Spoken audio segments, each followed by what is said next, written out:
तो हेलो दोस्तों, जय श्री राम। स्वागत है आपका हमारे YouTube channel blog with Amit में। मैं हूँ आपका दोस्त अमित और आज मैं और भैया, हमारे आकाश भैया, हम दोनों आए हैं कंचन धाम महादेव के दर्शन करने। जैसा कि देख सकते हो आप लोग, बिल्कुल अभी शायद 1 किलोमीटर यहाँ से और है डिस्टेंस।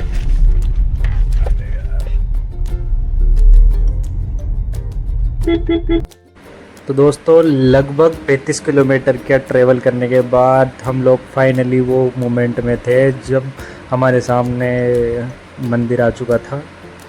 तो हम लोग फाइनली मंदिर पहुंच चुके हैं। तो हमने सबसे पहले भैया ने लगाई गाड़ी और गाड़ी पार्क करके सीधे हम लोग आपको दिखाते हैं यहाँ का व्यू, और व्यू देखने के बाद अपन सीधे चलते हैं मंदिर की तरफ। तो सबसे पहले हम लोग आने के बाद हम लोगों ने गाड़ी पार्क की, और गाड़ी पार्क करने के बाद मैं बताता हूँ आपको यहाँ का जो बाहर का जो फ्रंट का व्यू है कंचन धाम का।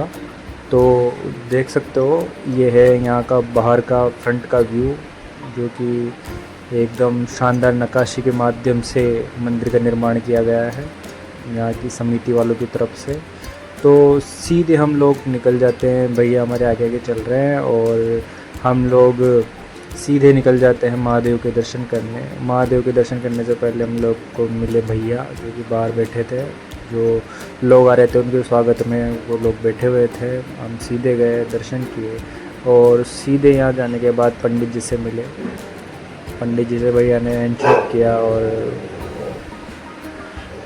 हैंडशेक करने के बाद पंडित जी से मिलने के बाद सामने देख सकते हो जो कि कंचन धाम है। तो कंचन धाम में भारत के जितने ज्योतिर्लिंग हैं, जो 12 ज्योतिर्लिंगों है, उन ज्योतिर्लिंगों का समावेश किया गया है। यानी कि अलग अलग एक एक ज्योतिर्लिंग के लिए एक अलग अलग मंदिर का निर्माण यहाँ पर किया गया है। तो यहाँ पर 12 लगभग पूरे 12 ज्योतिर्लिंग जो कि भारत में है, उनका अलग अलग मंदिर का निर्माण किया गया है और अलग अलग ज्योतिर्लिंग की यहाँ पर स्थापना की गई है। तो आने के बाद सबसे पहले हमको नंदी जी महाराज के दर्शन हुए। नंदी जी महाराज के दर्शन जैसे ही हुए, फिर वहाँ से हम दर्शन करने के बाद एक एक ज्योतिर्लिंग के दर्शन करने के लिए सीधे निकल गए। तो सबसे पहले हम लोग जो फर्स्ट ज्योतिर्लिंग है उसके दर्शन करने के लिए निकले, जो कि फर्स्ट ज्योतिर्लिंग हम लोग दर्शन करने के लिए निकले। ये देख सकते हो, ये 12वां ज्योतिर्लिंग जो कि सोमनाथ ज्योतिर्लिंग जो सौराष्ट्र गुजरात में है। तो फर्स्ट ज्योतिर्लिंग के पास हम लोग फाइनली पहुंच चुके हैं, जो कि फर्स्ट है मल्लिकार्जुन ज्योतिर्लिंग श्रीशैल, जो कि आंध्र प्रदेश में स्थापित है। तो फर्स्ट ज्योतिर्लिंग के हम लोगों ने दर्शन किए, मनोकामनाएं मांगी और भोलेनाथ के दर्शन कर अच्छे से किए। जैसा कि आप लोग देख सकते हो कितना भव्य मंदिर का यहाँ पर जो है इन समिति कंचन धाम समिति की ओर से इसका निर्माण किया गया। तो फर्स्ट ज्योतिर्लिंग के दर्शन करने के बाद हम लोग सीधे चलते हैं सेकंड ज्योतिर्लिंग के दर्शन करने के लिए, जो कि देख सकते हो आप हमारे जस्ट सामने जो दिखाई दे रहा है हम लोगों को। तो सेकंड ज्योतिर्लिंग है, तो सेकंड ज्योतिर्लिंग महाकालेश्वर ज्योतिर्लिंग, जो कि उज्जैन मध्य प्रदेश में आपको देखने को मिलेगा। तो सेकंड ज्योतिर्लिंग के पास हम लोग पहुँचने के बाद हमने ज्योतिर्लिंग के दर्शन किए। दर्शन करने के बाद हम लोग सीधे दर्शन करके और सीधे निकल गए, जो कि थर्ड ज्योतिर्लिंग थे, उनके दर्शन करने के लिए। भैया ने यहाँ जल अभिषेक भी किया। हम लोग अभी शायद आज शनिवार है जब मैं ये वीडियो शूट कर रहा हूँ, तो हम लोग शनिवार के उस दिन इसलिए यहाँ पर आए हैं ताकि भीड़ कम से कम हो। क्योंकि सोमवार को, जैसे कि आपको पता है कि सावन के सोमवार चल रहे हैं, तो सोमवार को काफ़ी ज़्यादा यहाँ पर भीड़ देखने को मिलती है। इसलिए हम लोग ने डिसाइड किया कि हम लोग शनिवार को जाएंगे ताकि भीड़ कम से कम मिले और अच्छा खासा हमारा शूट हो जाए और भगवान के दर्शन भी हमको अच्छे से हो जाए। तो हम लोग नंबर 3 ज्योतिर्लिंग के पास पहुंच चुके थे दर्शन करने के लिए, जो कि थे ओकारेश्वर ज्योतिर्लिंग मालवा, जो मध्य प्रदेश में आपको इनका मंदिर देखने को मिलेगा, भव्य मंदिर, जो कि यहाँ पर उनके ज्योतिर्लिंग का निर्माण किया गया ताकि लोगों को सारे ज्योतिर्लिंग के बारे में जानकारी और उनके दर्शन एक जगह ही हो पाए, इसीलिए इस मंदिर को बनाने का उद्देश्य था। तो हम लोग जो तीसरा ज्योतिर्लिंग था ओकारेश्वर मालवा, जो कि मध्य प्रदेश में स्थापित है, उनके दर्शन करके चौथे ज्योतिर्लिंग के दर्शन के लिए निकल गए, जो कि था वेदनाथ ज्योतिर्लिंग, जो कि देवधर झारखंड के अंदर जो स्थापित है। तो हम महादेव के दर्शन करने के लिए सीधे निकल गए। तो चौथे ज्योतिर्लिंग के दर्शन करने के बाद हम लोगों ने यहाँ, तो दोस्तों लगभग हम लोगों ने 4 ज्योतिर्लिंगों के दर्शन आप लोगों को अभी तक करवाए। और चौथे ज्योतिर्लिंग के दर्शन करने के बाद हम लोगों ने जब यहाँ का जो सनसेट के टाइम पे जो व्यू देखा, तो वो व्यू देखने के बाद हमारा मन ही नहीं था कि कहीं और जाएं। इच्छा थी कि थोड़े दिन यहीं बैठें, और बैठने के बाद जो आनंद जो मिल रहा था हमें नेचर को देखकर, तो वो शायद देखने लायक ही था। तो आप भी आए और यहाँ आने के बाद इस नेचर का अनुभव और भोलेनाथ के दर्शनों का सौभाग्य पाएँ। तो लगभग 4 ज्योतिर्लिंगों के दर्शन करने के बाद हम 5वें ज्योतिर्लिंग, जो कि भीमाशंकर ज्योतिर्लिंग, जो कि महाराष्ट्र में इनका मंदिर की स्थापना है। तो जैसा कि देख सकते हो, तो 5वें ज्योतिर्लिंग के हम लोगों ने दर्शन करके, जो कि भीमाशंकर ज्योतिर्लिंग, जो कि महाराष्ट्र में इनका मंदिर है, तो इनके दर्शन करके हम लोग निकल गए छठे ज्योतिर्लिंग के दर्शन करने के लिए। तो फाइनली हम लोग छठे ज्योतिर्लिंग के पास पहुंच चुके थे। तो छठे ज्योतिर्लिंग, जो कि कंचनधाम में जिनका निर्माण किया गया है, वो है रामेश्वरम ज्योतिर्लिंग, जो कि तमिलनाडु मद्रास के अंदर आपको इनका भव्य मंदिर देखने को मिलेगा। ज्योतिर्लिंग के दर्शन करके आप यहाँ पर अनुभव कर सकते हो यहाँ की एनर्जी को और यहाँ के नेचर को, और यहाँ पर जो आपको पीस मिलेगा वो अलग ही लेवल का है। जो आपको यहाँ की शांति और जो सुकून यहाँ पर आपको मिलेगा वो कंपेयर नहीं कर सकता हूँ मैं किसी से। तो छठे ज्योतिर्लिंग के दर्शन होने के बाद हम 7वें ज्योतिर्लिंग के लिए सीधे निकल गए। तो 7वें ज्योतिर्लिंग था नागेश्वरम ज्योतिर्लिंग, जो कि श्री द्वारकापुरी गुजरात में आपको देखने को मिलेगा। तो 7वें ज्योतिर्लिंग के दर्शन करने के बाद हम लोग सीधे निकले 8वें ज्योतिर्लिंग के दर्शन करने के लिए, जो कि मंदिर हमारे सामने ही था। तो सीधे हम लोग बिना रुके और 8वें ज्योतिर्लिंग के दर्शन करने के लिए निकल गए। तो 8वें ज्योतिर्लिंग के पहले जाने से पहले हम लोगों ने देखा कि मतलब काफ़ी ज़्यादा बर्ड्स यहाँ पर जो शाम का टाइम था, तो पानी पीने के लिए आई हुई थी। तो वो व्यू देखने के लायक था। तो उसको देखने के बाद हमारा मन किया कि आपको भी उसको दिखाया जाए। तो हम लोगों ने उनका थोड़ा शूट किया। शूट करने के बाद 8वें ज्योतिर्लिंग के हमने दर्शन किए, जो कि था विश्वनाथ ज्योतिर्लिंग, जो कि वाराणसी उत्तर प्रदेश में आपको देखने को मिलेगा। तो 8वें ज्योतिर्लिंग के दर्शन करने के बाद हम लोग सीधे निकल गए 9वें ज्योतिर्लिंग के दर्शन करने के लिए, जो कि मंदिर हमारे सामने ही था। भैया ने यहाँ पर जलाभिषेक करने के बाद हम लोग निकले 9वें ज्योतिर्लिंग के दर्शन करने के लिए। तो 9वें ज्योतिर्लिंग के पास पहुँचने से पहले मैं बता दूं कि 9वां ज्योतिर्लिंग त्र्यंबकेश्वर ज्योतिर्लिंग, जो कि महाराष्ट्र में आपको इनके भव्य मंदिर देखने को मिलेगा। तो त्र्यंबकेश्वर महादेव के दर्शन करने के बाद हम लोग सीधे निकल गए 10वें ज्योतिर्लिंग के दर्शन करने के लिए।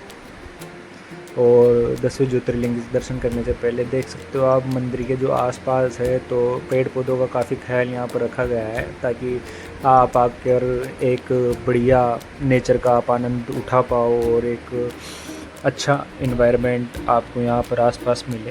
तो सीधे निकल जाते हैं हम लोग 10वें ज्योतिर्लिंग के दर्शन करने के लिए। तो 10वां ज्योतिर्लिंग है वो है केदारनाथ ज्योतिर्लिंग, जो कि आपको उत्तराखंड में आपको देखने को मिलेगा। तो यहाँ पर जो मंदिर का निर्माण किया गया है वो वाकई बहुत तारीफ़ के काबिल है, कि मतलब कितनी बारीकी से यहाँ पर जो है काम किया गया है। एक एक मंदिर को यहाँ पर भव्यता यहाँ की समिति वालों की तरफ से और यहाँ के लोगों के द्वारा दी गई है, ताकि जो भी यहाँ दर्शन करने आए तो उनको अच्छा यहाँ पर अनुभव हो और महाकाल के दर्शन और महादेव के दर्शन उनको आसानी से हो पाए।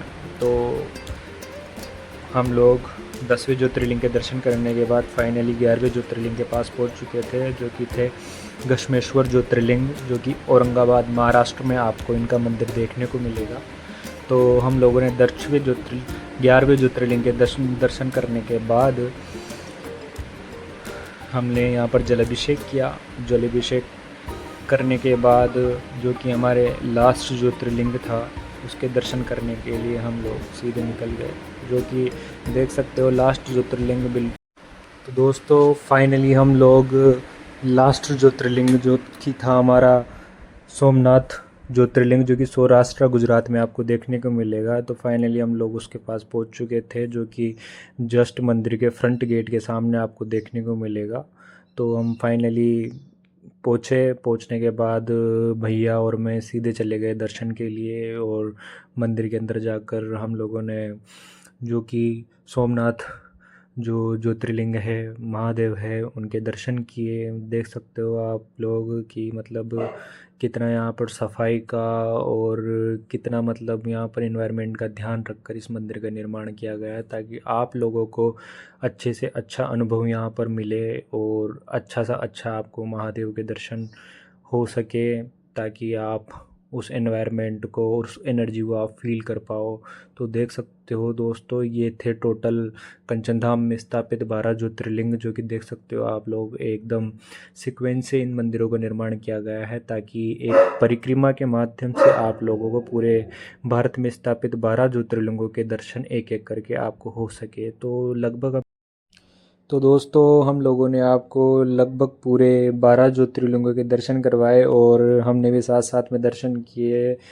तो दर्शन करने के बाद आपको सीधे ले चलते हैं महादेव की प्रतिमा के दर्शन करवाने, जो कि पूरे 12 ज्योतिर्लिंग जो स्थापित है उनके सेंटर में इस प्रतिमा को स्थापित किया गया है, ताकि 12 ज्योतिर्लिंगों के दर्शन करने के बाद आप इस प्रतिमा के दर्शन कर सकें और महादेव के जो आप दर्शन कर सके। तो देख सकते हो इसके चारों तरफ एक फाउंटेन का निर्माण किया गया है, जो कि अभी फ़िलहाल तो हम गए जब ये बंद था, लेकिन ये जब चलता है तो यहाँ का जो व्यू है वो देखने लायक होता है। तो सीधे हम लोग पहुँच चुके हैं महादेव के मंदिर के जस्ट सामने। जैसा कि देख सकते हो आप लोग, महादेव और गणेश जी और पार्वती माता के दर्शन, आपको तीनों के दर्शन एक साथ यहाँ पर करने को मिलेंगे। तो हम लोग सीधे गए और हम लोगों ने यहाँ के दर्शन किए। दर्शन करने के बाद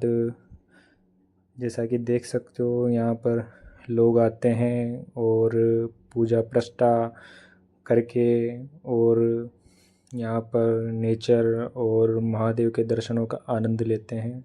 तो अगर बूंदी में हो तो एक बार ज़रूर यहाँ पर विज़िट करें। यहाँ का जो नेचर है और आपको पूरे भारत के 12 ज्योतिर्लिंगों के दर्शन करने का आपको यहाँ पर जो कि सौभाग्य जो आपको लोगों को मिलेगा।